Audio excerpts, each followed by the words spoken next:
Today, this Labour government is shutting down the lab. The experiment is over. Every area of the immigration system, work, family and study, will be tightened up so we have more control. Now, make no mistake, this plan means migration will fall. That's a promise. Keir Starmer says, if you work here illegally, we're coming for you. But what happens if this tough talk backfires? Could industries like healthcare collapse while small boat crossings continue to rise? You won't believe the contradictions in this immigration crackdown. Keir Starmer has labelled the UK's immigration system as broken, a claim that seems to resonate across political lines. But here's the puzzle. If the system's foundations are crumbling, can a 40% uptick in raids on illegal workers really shore it up?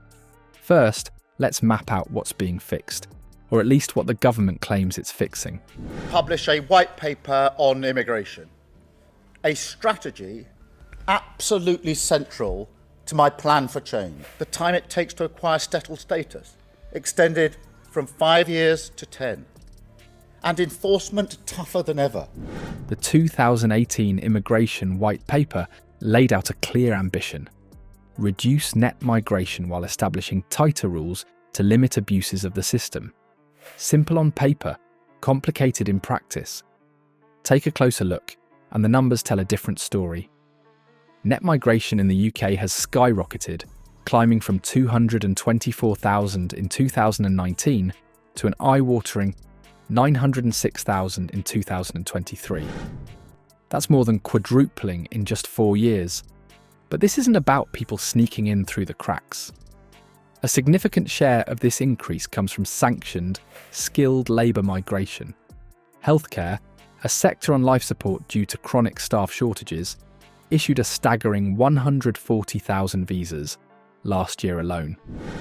That will finally take back control of our borders and close the book. Skill requirements raised to degree level. English language requirements across all routes, including for dependents. And within that number, Indian nationals made up a striking proportion, securing nearly 39,000 visas. If enforcement tightens indiscriminately, who steps in to fill those gaps? The proposed reforms complicate things further. Plans to demand stricter English proficiency and extend the timeline for settlement risk, choking off essential talent. Today, this Labour government is shutting down the lab.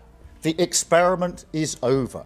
Every area of the immigration system, work, family and study, will be tightened up so we have more control. Especially in industries already struggling to recruit domestically. For instance, in 2023, despite the influx of foreign healthcare workers, hospitals faced critical staff shortages exacerbated by burnout and low pay. Imagine squeezing that pipeline even tighter. Some critics argue that this crackdown on illegal workers is misdirected energy. Yes, illegal labour exists, but does targeting it tackle the most destructive flaws in the system? Vulnerabilities in visa processing, which embolden exploitation and fraudulent claims. We will deliver what you've asked for time and again, and we will take back control of our borders. That encourages some businesses to bring in lower paid workers rather than invest in our young people. Seem far more problematic than the workers themselves. If these root issues aren't addressed, raids begin to look less like meaningful change and more like political theatre. Starmer's strategy banks on optics, but here's the question: are we focusing on the right cracks? Illegal crossing routes like small boats don't hinge on deterring jobs. It's a different mechanism entirely, and that's where this conversation is about to head next. Why are small boat crossings still increasing despite all this? With illegal working raids up 40%, small boat crossings should, in theory, be declining. Instead, they've surged, with nearly 13,000 arrivals in 2023, a staggering 40% increase compared to 2024. These rules become even more important. Without them, we risk becoming an island of strangers. Now, make no mistake, this plan means migration will fall. That's a promise. Tougher enforcement measures were supposed to curb this trend, But the numbers only highlight a deeper, more entrenched issue. Ministers who once promised swift results now admit crossings may not decline until 2026 at the earliest, describing the crisis as endemic.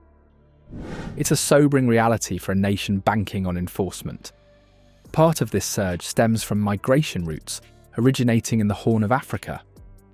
In 2023, countries like Somalia, Eritrea, and Sudan accounted for a noticeable uptick in arrivals.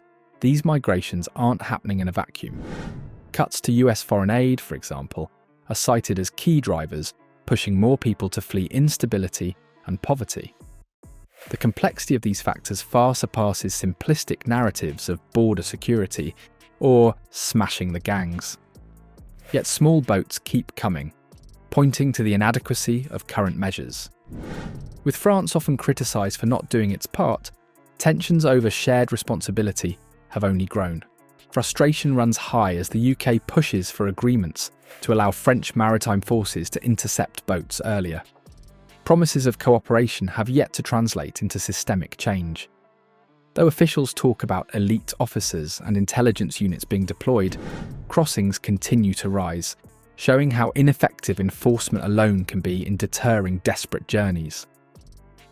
Starmer's proposed solution, a plan to deport failed asylum seekers to the Balkans, has drawn sharp criticism, with Tory leader Kemi Badenoch branding it weak and claiming it won't stop the boats.